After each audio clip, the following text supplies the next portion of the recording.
All right, Chiefs Kingdom, let's set the stage here. Before we dive into the picks and the potential future stars, you need to know exactly how this mock draft went down. So here's the deal.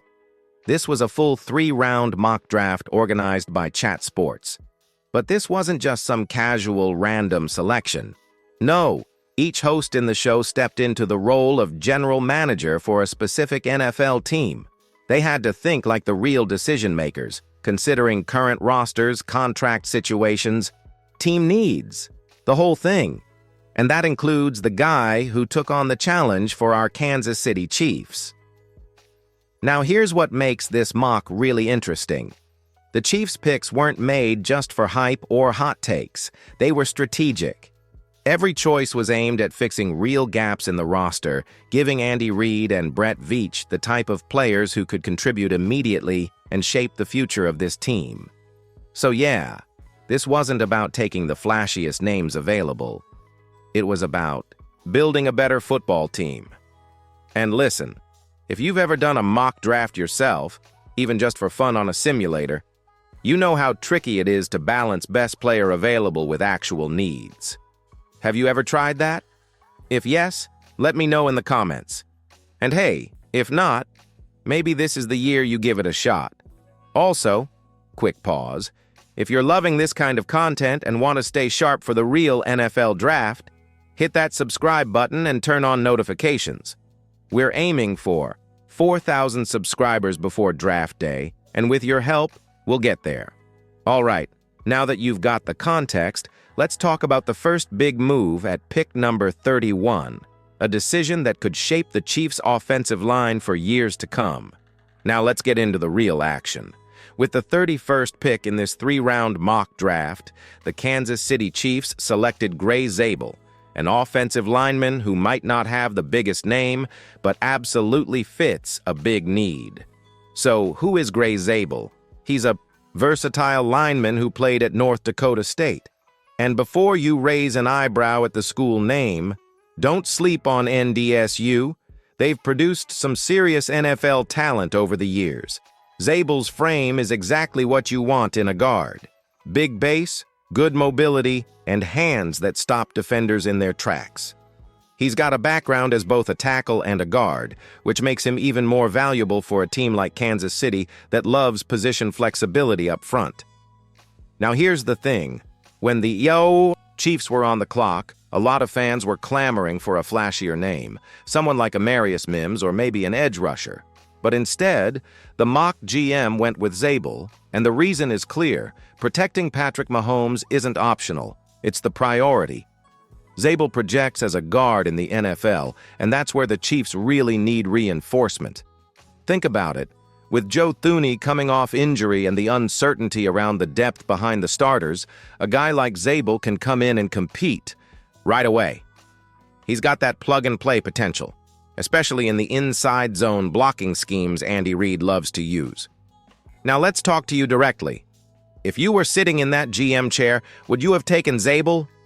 Or would you have rolled the dice on a bigger name like Simmons? Let's settle this in the comments. Type Z for Zable or S for Simmons and tell us why you picked your guy. Also, if you're into this kind of position-by-position breakdown, don't forget to drop a like and share this video with a friend who lives and breathes Chiefs football. Every click helps the Total Chiefs community grow stronger. Up next, we're moving into the second round, where the Chiefs doubled up with 2 impact picks, one for Mahomes and one for the defense. Let's break them down and see how they could shake up the depth chart. All right, now we're heading into that exciting second round where things started to really heat up. The Chiefs made 2 selections here, back-to-back, and both have the potential to impact this roster immediately. With picks 63 and 66, Kansas City grabbed wide receiver Devin Neil and defensive tackle Joshua Farmer.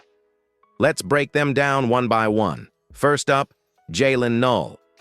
This pick at 63 wasn't just about adding talent. It was a response to the uncertainty swirling around the current WR room. We've got the whole Rashee Rice situation hanging in the air, and beyond that, depth is thin. Kadarius Toney's health has been a roller coaster, and we still don't Know how much we can count on guys like Skyway Moore. Enter Null, a dynamic receiver out of Illinois State who brings serious separation skills and YAC ability. He's not the biggest guy on the field, but he runs crisp routes and has an explosive first step that makes him tough to cover in short spaces. For an offense that thrives on timing and quick passes, that's gold. Imagine Mahomes on a quick rollout and Null cutting across the middle.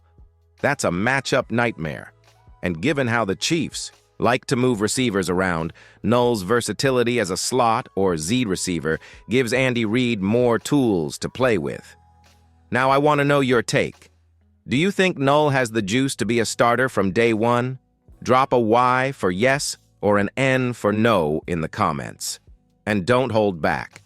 We read every single reply. But hold on. Just when you thought the offense got a boost, Kansas City turned right around at pick 66 and fortified the defense with Joshua Farmer, a beastly interior lineman from Florida. State, this guy plays with a non-stop motor. He's not just a space eater, he disrupts plays. Farmer has the kind of burst off the snap that you don't always see in DTs, and that makes him a problem in both run and pass situations. What really stood out during the mock was how well he fits into Spagnuolo's scheme. He's physical, smart, and can line up as a 3-tech or 5-tech, giving KC flexibility across the line. Think about how Chris Jones draws double teams. Now picture Farmer next to him, using that opening to slice through and pressure the QB or blow up a run in the backfield. That's the kind of rotation that wins in January. These two picks, Null and Farmer, are exactly what you want in a well-balanced draft. One adds fuel to Mahomes' fire, the other adds teeth to Spag's defense. And hey, if you've made it this far in the video, take a second to subscribe to Total Chiefs. We're building something special here, and your support means the world. Next up, a fan-favorite pick at 95 that's got everyone talking. Let's meet the running back that Chiefs Kingdom is already falling in love with. Now let's talk about a pick that got fans fired up during the mock draft. Devin Neil, the running back out of Kansas, selected with the 95th overall pick. If you watched the original Chat Sports mock draft, you probably noticed this one stood out. The comments were buzzing, and it makes sense. Neil isn't just a solid running back, he's a homegrown prospect with big-time upside. I'm born and raised in Kansas, played for the Jayhawks, and now mock drafted to the Chiefs.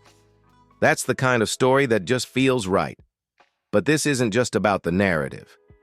Neil is legit.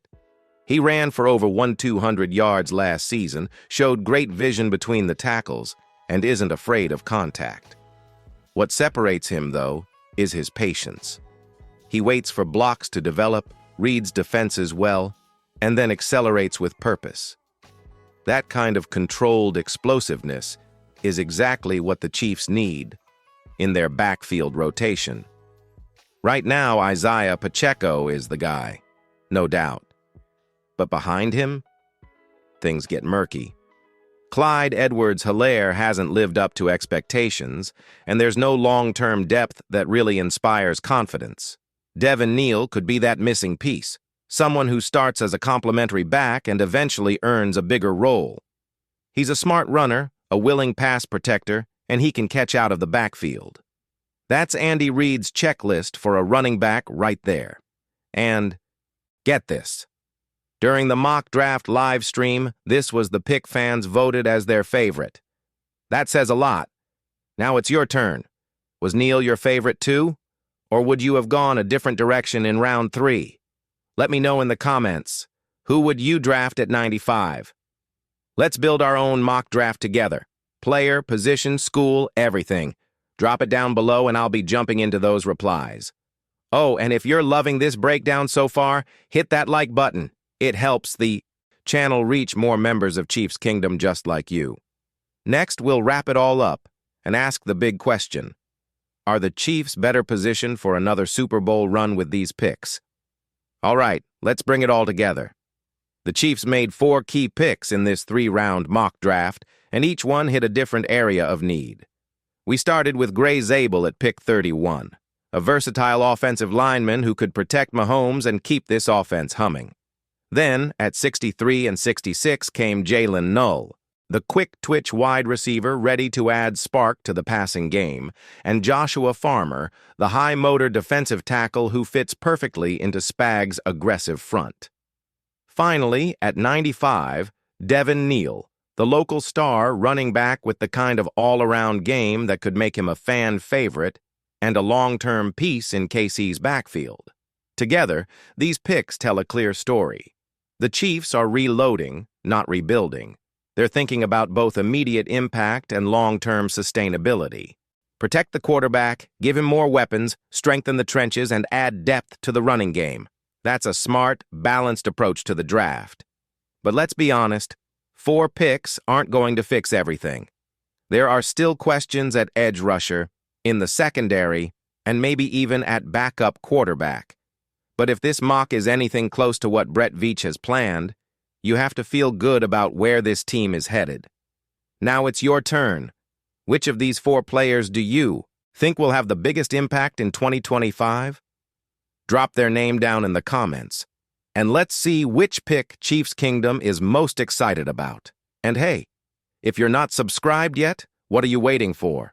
Join the Total Chiefs family, hit that subscribe button, and turn on notifications. We've got tons of draft content coming, and you won't want to miss it. Because here, it's always about one thing. The Chiefs come first.